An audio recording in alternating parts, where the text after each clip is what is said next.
بسم اللہ الرحمن الرحیم نحمدہ و نصلی علی رسولہ الکریم اما بعد۔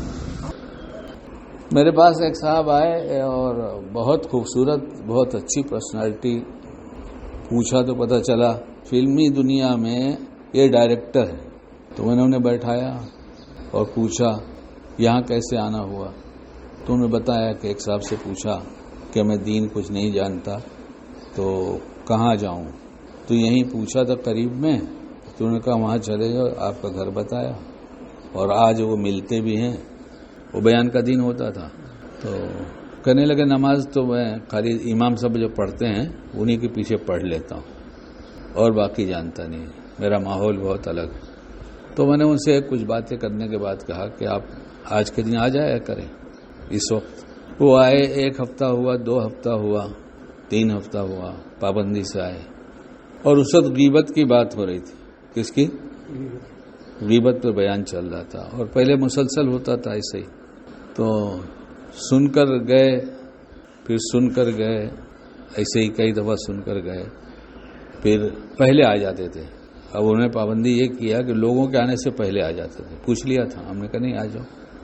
تو انہوں نے کہا آپ نے جو غیبت کی بات بتایا تھا اس سے تو اللہ پاک نے ہم کو بچا لیا ہے۔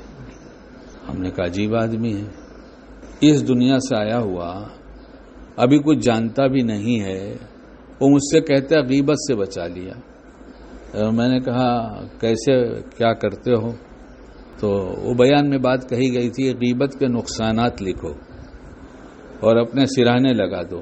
اگر بیوی سے غیبت کی عادت ہے، اور جیب میں کاغذ رکھو، اس پہ بھی یہی بات لکھو کہ اتنا نقصان ہے، جب کوئی ملنے آئے تو اس کو پڑھو اور پھر بات شروع کرو۔ اس کے نقصانات، زنا سے زیادہ خراب چیز ہے اور بہت ساری چیزیں ہیں۔ تو اس اللہ کے بندے نے لکھا بھی، اور اس نے کہا میرا فلیٹ ہے، اسی میں میرا آفس ہے، میرا کام بھی ہے، بڑا سا ہے فلیٹ، تو اسی میں ہم لوگ رہتے بھی ہیں۔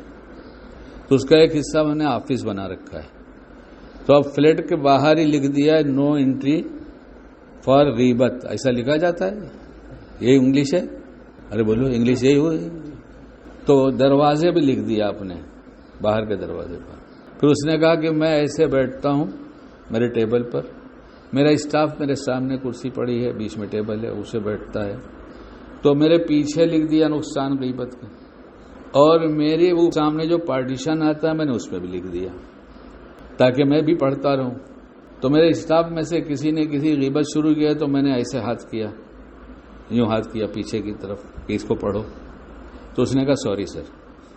بولے غیبت تو اس طرح سے اسٹاف کی چھٹی، لیکن ایک دن میں ہی کرنے لگا۔ تو میرے اسٹاف نے کہا سر، تو کہا ہاں سوری۔ تو کہہ رہے 2 دفعہ غیبت شروع ہوئی، ایک دفعہ اسٹاف نے کیا، ایک دفعہ میں نے شروع کیا، اور اپنے سرہانے بھی لگا دیا میں نے لکھ کر۔ جب سونے جاتے تو ہم دونوں میاں بیوی ایک دوسرے کو اشارہ کرتے اسے پڑھ لیا جائے۔ تو اب نہ بیوی کے پاس کچھ بات کرنے کے لیے، نہ ہمارے پاس کچھ بات کرنے کے لیے، تو کچھ دین کی 1-2 کتاب پوچھ کے لے لیا ہے، اس کو پڑھتے ہیں۔ کہنے لگے میری اماں ہفتے میں 1 دن سنیچر کو آتی تھیں اور اتوار کی شام کو جاتی تھیں۔